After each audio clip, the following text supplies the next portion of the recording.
Hi, I'm Aileen. Before we continue, I just want to mention that 97.8% of the people watching our videos aren't subscribed. So if you enjoy our stories, please take a second to hit that subscribe button. It really helps us keep making more videos for you. When I married Derek 5 years ago, his mother Judith seemed perfectly normal. Quirky and opinionated, sure, but nothing that raised any serious red flags. The first real warning sign came during our baby shower. "You're decorating the nursery in yellow? That's so depressing," Judith announced, swirling her champagne. "Babies need stimulation. When Derek was born, I painted his room bright red." My sister Emma nearly choked on her cake. "Red? Isn't that a bit intense for a newborn?" "Nonsense," Judith waved dismissively.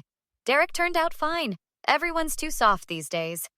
Derek squeezed my hand under the table. "Mom has unique parenting theories," he whispered. "Your generation overthinks everything," Judith continued, pointing her glass at me. "When my children were young, I let them cry it out. Built character." My best friend Tara leaned toward me. "Is she always like this?" "She means well," I replied, though uncertainty crept into my voice. That night, after everyone left, Derek and I had our first real conversation about his mother's behavior. "I'm sorry about my mom today," Derek said, helping me stack gift boxes. "She can be intense." "Has she always had such strong opinions about parenting?" I asked carefully. Derek hesitated. "She believes suffering builds character. Her own childhood was difficult." "That doesn't excuse pushing those ideas on others," I pointed out. "I know." He looked troubled. "When I was little, she'd sometimes—" His voice trailed off. "She'd what, Derek?" "Test us. To make us tougher. Like leaving us alone in public places to find our way home." I stared at him. "That's not building character. That's endangering children. I know that now," he sighed. "But she genuinely thinks she did right by us." When little Jamie arrived 8 weeks early, our world turned upside down. The NICU became our second home, a sterile landscape of beeping monitors, tangled tubes, and the constant hum of ventilators keeping our tiny son alive. "His lungs just need more time to develop," Dr. Martinez explained during rounds. "The ventilator is essential right now. Any disruption could be dangerous." Derek and I established a routine. I'd stay mornings through afternoons. He'd come evenings after work. Judith insisted on visiting despite our reluctance. "I'm his grandmother," she declared when Derek suggested waiting. "I have rights." "Mom, please understand," Derek tried reasoning. "Jamie is extremely fragile right now.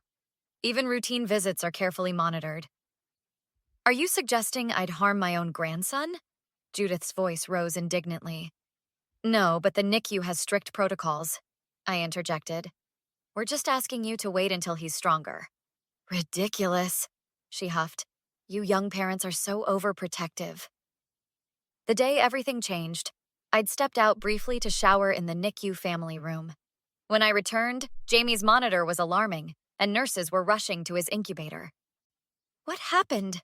I gasped, heart pounding. Nurse Sophie pulled me aside while the team worked. "Your mother-in-law was here. There was an incident with the ventilator?" "What kind of incident?" My voice rose sharply. "She was annoyed by the beeping, so she kicked the power strip," Sophie explained quietly. "When I confronted her, she just smirked and said, 'Babies are stronger than you think.'" My world tilted sideways. Where is she now? Security escorted her to the waiting area. I found Judith flipping through a magazine, completely unbothered. "How could you?" My hands trembled. "You could have killed him." "Oh, please," she rolled her eyes. "Everyone overreacts. In my day, babies didn't need all these machines." Derek arrived moments later, face ashen after receiving my frantic call. "Mom, what did you do?" he demanded. "Nothing. These nurses are dramatic," Judith huffed. "I barely touched it." The head nurse appeared beside us. "Mrs. Winters, we have security footage of the incident. Your actions endangered your grandson's life." "It was an accident," Judith insisted. "You smiled afterward," I whispered. "You said babies are stronger than you think." Derek's expression hardened.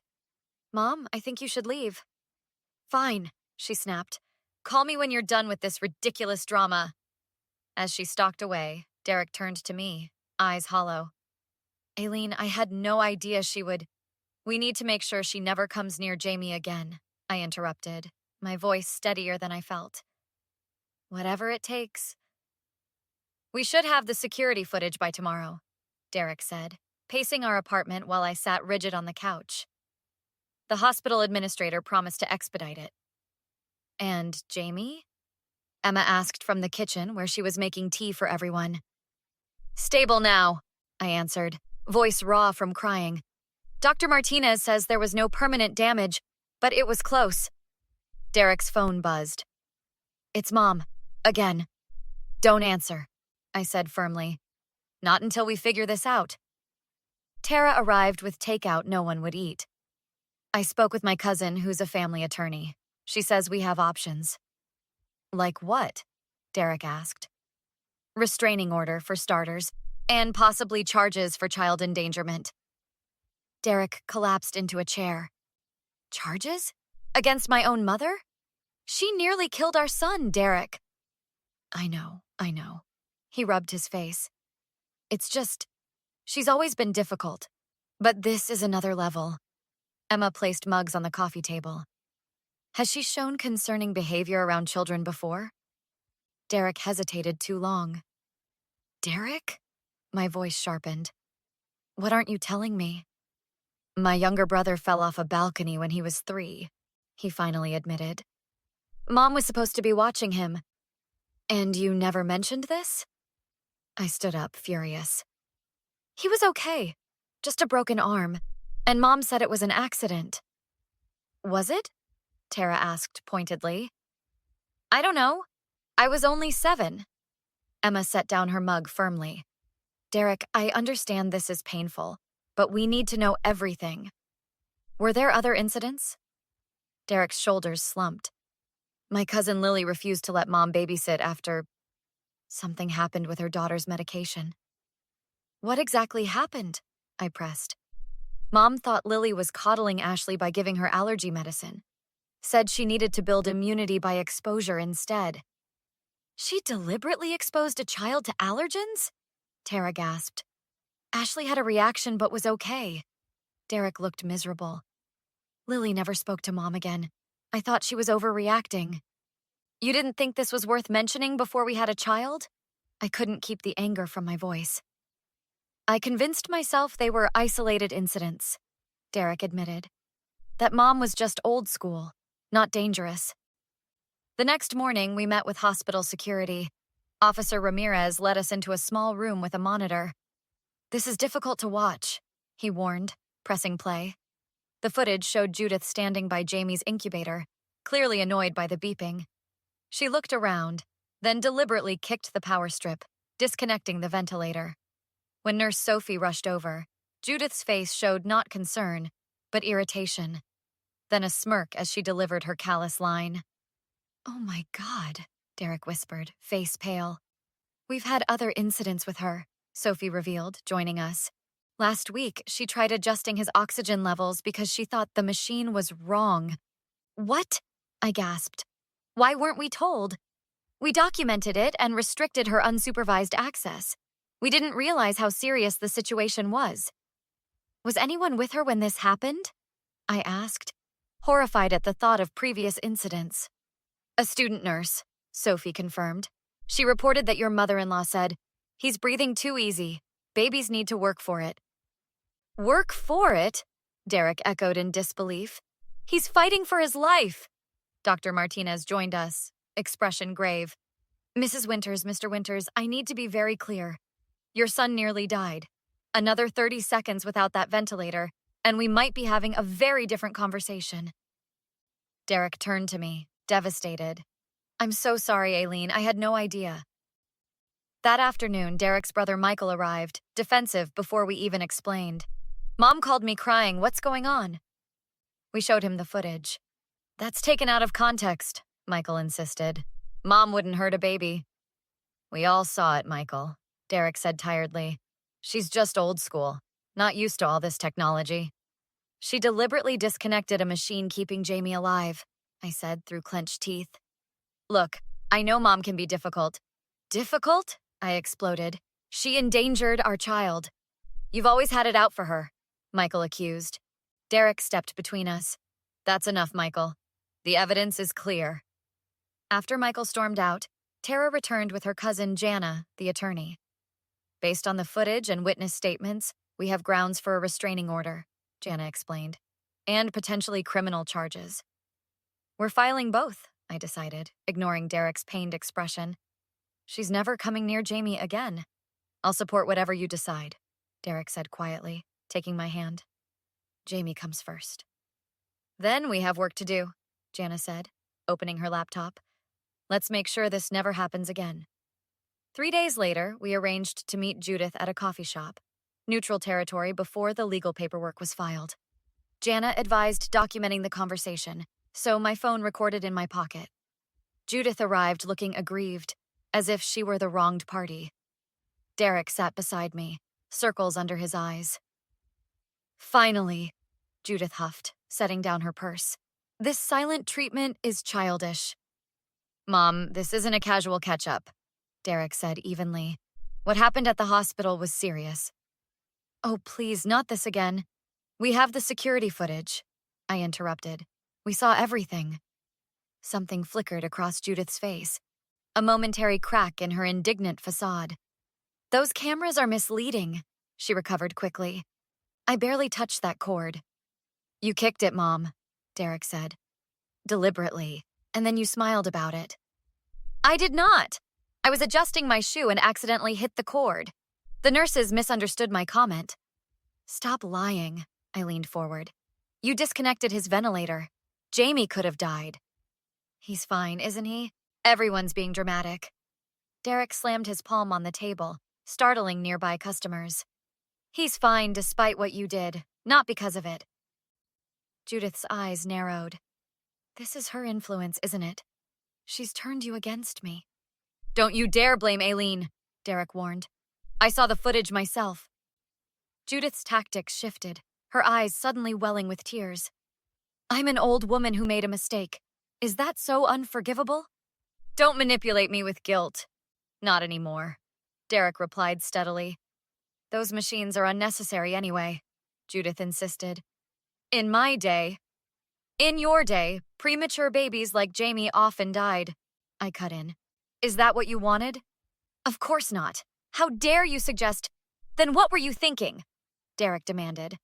I was thinking he needs to toughen up. Everyone coddles babies now. The cafe went silent. A woman at the next table gasped. Toughen up? I repeated incredulously. He's a premature infant on life support. Judith realized her mistake, backpedaling quickly. That's not what I meant. I'm just stressed seeing him like that. No, I said coldly. What I want is for you to stay away from our family. You can't keep my grandson from me. Judith's voice turned threatening. I have rights. Actually, you don't. I pulled out the restraining order application. Not anymore. Judith's face contorted. You ungrateful little— Think carefully about your next words, Derek warned. This is ridiculous. She snatched the papers. I'll fight this. Go ahead, I replied. We have witnesses, footage, and hospital documentation. Judith stood abruptly, knocking over her chair. You'll regret this, both of you. Is that a threat? Derek asked quietly. It's a promise, she snarled, grabbing my wrist painfully. You turned my son against me. You'll pay for that. A barista approached. Ma'am, you need to let go or I'm calling the police. Judith released me, leaving red marks on my skin. This isn't over, she hissed before storming out.